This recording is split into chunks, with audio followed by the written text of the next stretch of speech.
Շնորհակալություն։ Դաշնակցության մասին կխոսենք, բայց մինչ այդ ավելի կարևոր հարցեր կան, ինձ թվում է քննարկում ենք հեռուստատեսության եւ ռադիոյի հանձնաժողովի դեմ դաշնակցության կողմից բերված բողոքը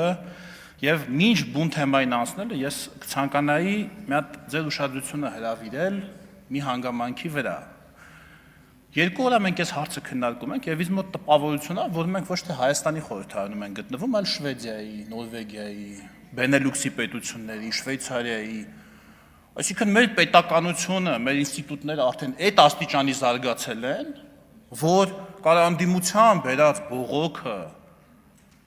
անկախ մարմինը քննի, դա անկախ եզրակացություն, դա գա հասնի ազգային ժողով, մեկ այլ անկախ մարմնի անդամ գա այստեղ, երկուսն էլ մեր կողմից ընտրված, բացատրություն տա, հիմնավորի փորձի, իրեն փորձի պաշտպանել մեկ այլ անկախ մարմնի տված, այսպես ասած, ոչ իր համար ոչ բարենպաստ եզրակացությունից, այդպիսի բան կա Հայաստանում, Հայաստանի երրորդ հանրապետությունում այդպիսի բան եղել է, հետ տեսել ենք, ինչ էր կատարվում անկախ մարմինների հետ, որոնք համարձակվում էին մի քիչ գծից շեղվել։ Առաջին մարդու իրավունքների պաշտպանը, որ մինչև վերջ պաշտոնավարեց, եղել է մեր օրոք, մինչև այդ իրեքին հանել էին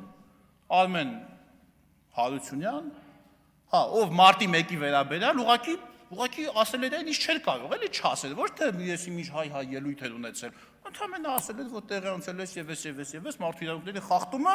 ամբողջ գործադիրով, նախագահով, ձեր ֆրակցիայի առաջնորդով հարձակվեցին այդ մարդու վրա, վերջում պլոմբեցին, արեցին, դեպորտ արեցին երկրից։ Այն մյուսին էլ Լարիսա Ալավերդյան, էլի նույն պատճառով։ Այն մյուսին էլ Կարեն Անդրեասյան, էլի անկախ մարմին, անկախ հայ, անկախ մարմին։ Իշխան Զաքարյան, Վերահսկիչ պալատի ղեկավար։ Մի անգամ այս ամբիոնից ասեց, եղել է ինչ-որ չարաշահում, եղել է ինչ-որ այսքան միլիոնի այս կողմ եւ այն կողմ, գնումները սխալ են օրել, նիստ գումարվեց այն մյուս ֆրակցիայի առաջնորդի կողմից։ Այն ժամանակ հանրապետության ղեկավար։ Այս ինչեր ես խոսացել, դա քո ինչ գործն է հելել ազգային ժողովի ամբիոնից, այս ինչեր ես ասում, պատկերացնում եք հիմա դες բան լինի։ Պատկերացնում եք հիմա ասենք Նիկոլ Փաշինյանի մոտ հրավիրի Ատոմ Ջանջուղազյանին, ասի ինչ ես դες բան ասել ազգային ժողովի ամբիոնից, ինչ ես ասում, որ գնումների ես մի կետում, ես մի բանը սխալ ենք մենք արել։ Հրապարակային։ Նախատի նայել բանանի, նայել ասի, դե նայել ինչ պետք է, դա ասի հա դե հիմա ինչ որ արդարանա կամ բանանի, կամ հա Թաթոյանին, լավ ուշեց, պարոն Ռուբինյանը։ Հիմա որ առաջինն է եղել, որ 6 տարին պաշտոնավարել է, առաջինն է եղել։ 6 տարի խոսեց բռնաճնշումներից, 6 տարի պաշտոնավարեց եւ 6 տարի խոսեց բռնաճնշումներից։ Այդ մարդը։ Ես նախ ուզում եմ շնորհակալություն հայտնել պարոն Հակոբյանին, ես նախ պիտի ասեմ, որ իր թարգմանությունները մասնավորապես Նիչեի զրադաշտի թարգմանությունը ինձ համար իմ կյանքում շրջադարձային ազդեցություն է ունեցել, ֆունդամենտալ գործ է իմ կարծիքով, իսկ այնպիսի պոետների մասին, ինչպիսին Ֆրիդրիխ Հոլդերլինը եւ Գեորգ Թրակլը, ես ընդհանրապես նրանց գոյության մասին իմացել եմ ձեր թարգմանություններից, ես չգիտեի, որ դες պոետներ կան։ Եվ սա մի բան է, որը մենք չենք կարող չգնահատել, որովհետև կա օրենքի տառ, բայց կա նաև օրենքի ոգի, եւ այդ օրենքի ոգին ինչ է ասում։ Օրենքի ոգին ասում է, որ անկախ մարմնի անդամը չի կարող օգտագործել իր պաշտոնը իր քաղաքական հայացքները առաջ տանելու համար, ինքը այդ պաշտոնին լինի, պաշտոնին չլինի, այդ օրենքի ոգին նրա համար է, որ մարդը, ով այդ պաշտոնի շնորհիվ ունի մրցակցային առավելություն մյուսների նկատմամբ, ում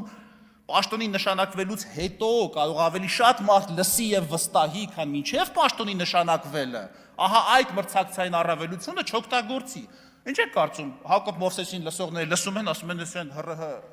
այն անդամն է, հələ տես ինչեր է ասում դաշնակցության մասին, թե ասում են Հակոբ Մովսեսը տեսեք ինչեր ասեց։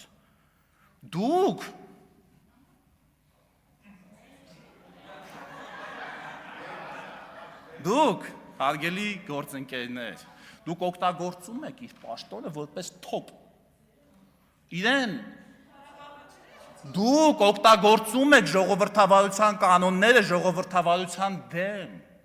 Դուք ուզում եք փակեք իր բերանը, օգտագործելով օրենքի տառը, ստեղ է դա տեղի ունենում։ Դուք չեք ուզում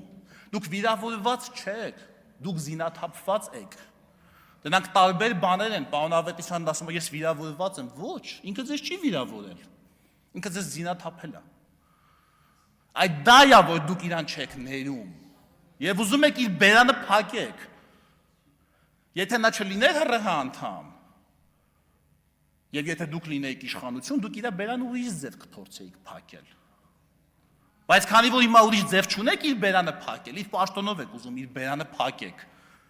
Այդ աստեղ տեղի ունենում բովանդակային առումով։ Ոչ թե այն, որ դուք ուզում եք պահպանել սահմանադրության այսինչ եւ այնինչ նորմը։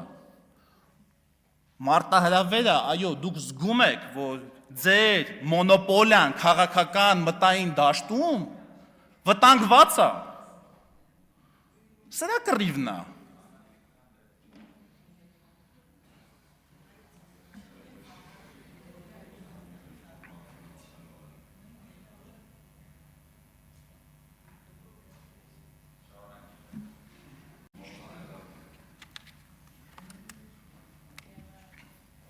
Իսկ մեր գործն այն է,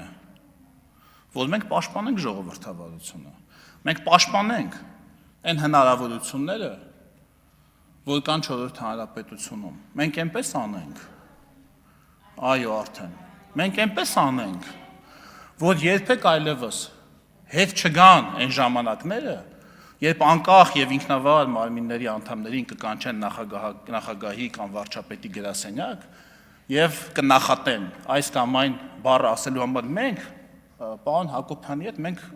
մի անգամ հանդիպել ենք իր նշանակման իր ընտրության օրը ու դրանից հետո մենք չենք հանդիպել մենք իրեն չենք ասում ինքը ինչ ասի ինչ մտածի պարոն իսկ դուք դա անում եք երեք պարոն Ավետիսյանը ասում էր իսկ կարող են լինել ձեր հակառակ տեսակետի մարդիկ, կարող են լինել, որոնց հետ դուք աշխատում եք, որոնց վճարում եք, փող եք տալի, որ ասեն եմ ինչ դուք ուզում եք, որ իրանք ասեն, փող եք տալի, քեշով, ամսական, կամ պեր ստատուս,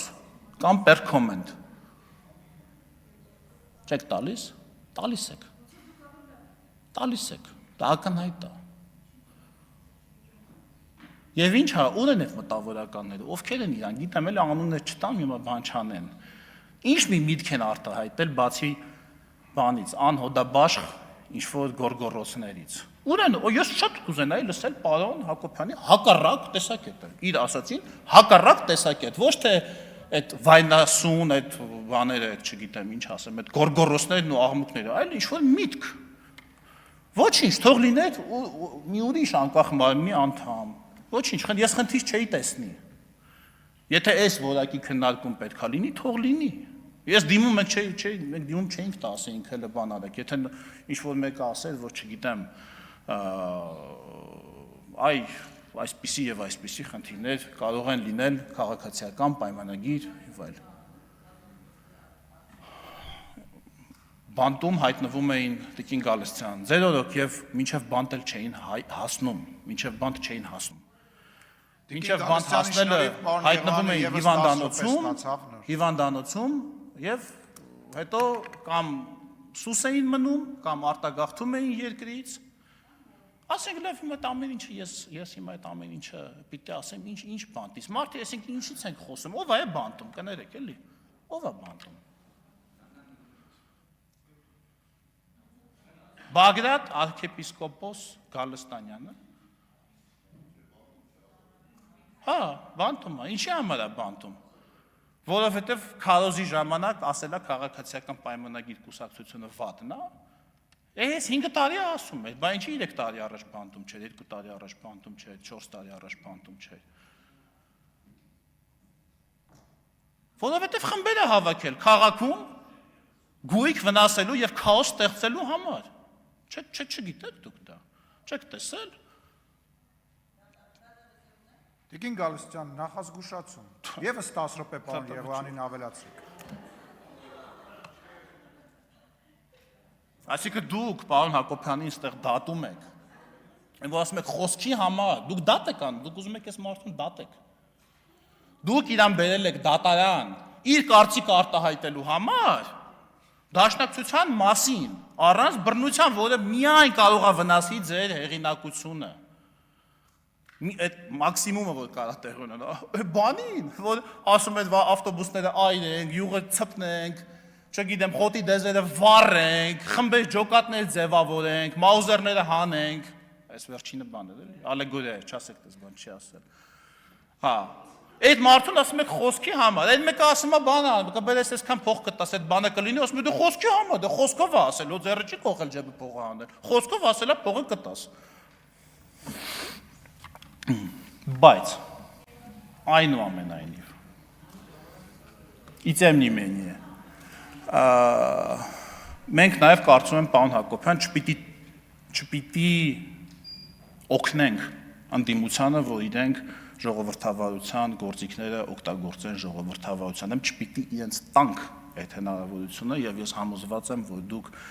ձեր ամբողջ հրապարակախոսական եւ թարգմանական փորձով ունեք այդ հնարավորությունը, այդ շնորհքը, որպեսզի իրենց նման հնարավորություն այլևս չտակ, բայց եւ այնպես ազատ արտահայտելով ձեր բոլոր մտքերը, որոնք որ ցանկանում եք արտահայտել, կարծում եմ մենք այս ճանապարհով պետք է առաջ շարժվենք։ Շնորհակալություն։